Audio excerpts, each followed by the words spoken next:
Hi అండి, welcome to ఒక మంచి మాట. ఈరోజు వీడియోలో తోటకూర వేపుడు ఇంకా తోటకూర పులుసు ఎలా తయారు చేసుకోవాలో చెప్తానండి. ఇంకా తోటకూర తినటం వల్ల మనకి ఎన్ని హెల్త్ బెనిఫిట్స్ ఉన్నాయో కూడా మీకు ఈరోజు వీడియోలో చెప్పబోతున్నాను. వీడియోని ఎక్కడ కూడా స్కిప్ చేయకుండా చూడండి. నా ఛానల్ని ఫస్ట్ టైం కనుక చూస్తున్నట్లయితే సబ్స్క్రైబ్ చేసుకోండి. అలాగే వీడియో నచ్చితే లైక్ చేసి షేర్ చేయడం ద్వారా ఇలాంటి వాల్యుబుల్ ఇన్ఫర్మేషన్ అనేది చాలామందికి వెళ్తుందనమాట. ఫస్ట్ అయితే తోటకూరని ఇలా ఎక్కడి వరకు అయితే కాడలు లేతగా ఉంటాయో అక్కడ వరకు కట్ చేసుకొని కల్లుప్పు వేసి క్లీన్ చేసుకోవాలండి. ఇలా కల్లుప్పు వేసి క్లీన్ చేసుకోవడం వల్ల వాటిపై ఉండే కెమికల్స్ అన్నీ కూడా పోతాయండి. 3 సార్లు క్లీన్ చేసుకోవాలన్నమాట. తోటకూరని ఎప్పుడు కూడా కట్ చేసి క్లీన్ చేసుకుంటే అందులో ఉండే విటమిన్స్, ప్రోటీన్స్ అన్నీ కూడా పోతాయి అన్నమాట. సో అలా కాకుండా కట్ చేయకుండానే మనం క్లీన్ చేసుకోవాలండి నీట్గా. చూడండి, ఫస్ట్ టైం కడిగినప్పుడు ఇంత మురుకు అనేది వచ్చింది. సో సెకండ్ టైం కూడా నేను వాష్ చేసుకుంటున్నాను.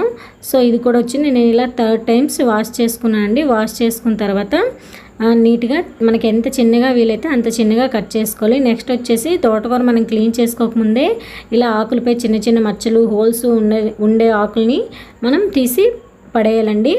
చూడండి, చాలామంది కాడలతో వండరనమాట. సో ఓన్లీ ఆకుల్నే వండుతూ ఉంటారు. అలా కాకుండా కాడల్లో కూడా మనకి పీచు పదార్థం అనేది ఉంటుంది. ఇది జీర్ణశక్తి పెంచడానికి ఉపయోగపడుతుందండి.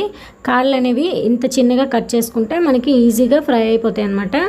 సో నేను ఇందులోనే కొంచెం ఒక 3 గుప్పెళ్ళు పులుసు కోసం పక్కన పెట్టుకుంటున్నానండి. కూరకి నెక్స్ట్ పులుసు కోసం కూడా ఇలా వెల్లుల్లిపాయలు కట్ చేసుకుని ఉంచుకున్నాను.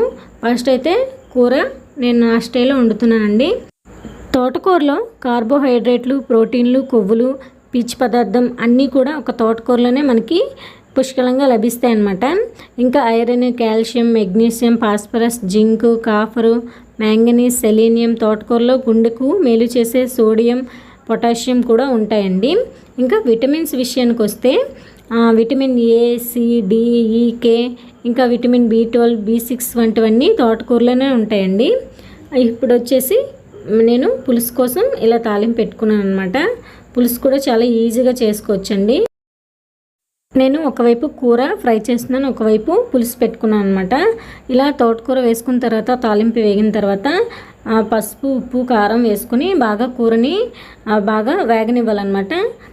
తర్వాత మనకి ఎంతైతే పులుసు కావాలనుకుంటున్నామో దానికి సరిపడా చింతపండు నానబెట్టుకొని తోటకూర అంతా కూడా బాగా ఫ్రై అయిపోయిన తర్వాత చింతపండు రసం అనేది పిండుకొని మనకి సరిపడా కారం, ఉప్పు సరిపోయలేదో చూసుకున్న తర్వాత మూత పెట్టుకొని బాగా మరగనివ్వాలండి.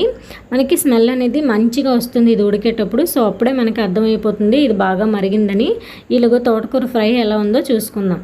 సో ఇప్పుడైతే నాకు బాగా వేగిపోయిందండి. కొంచెం నేను కారం వేసుకుంటున్నాను లాస్ట్లో, నాకు సరిపోలేదని. సో తోటకూర ఫ్రై అయితే రెడీ అయిపోయింది అనమాట. ఇప్పుడు పులుసు కూడా బాగా మరిగిపోయిందండి. ఇంకొంచెం అంటే ఒక 5 మినిట్స్ నాకు మరిగిపోతే పులుసు రెడీ అయిపోతుంది. సో అందరికీ తోటకూర ఫ్రై తెలుసు, కానీ చాలామందికి తోటకూర పులుసు అనేది తెలీదు. చాలా టేస్ట్గా ఉంటుందండి.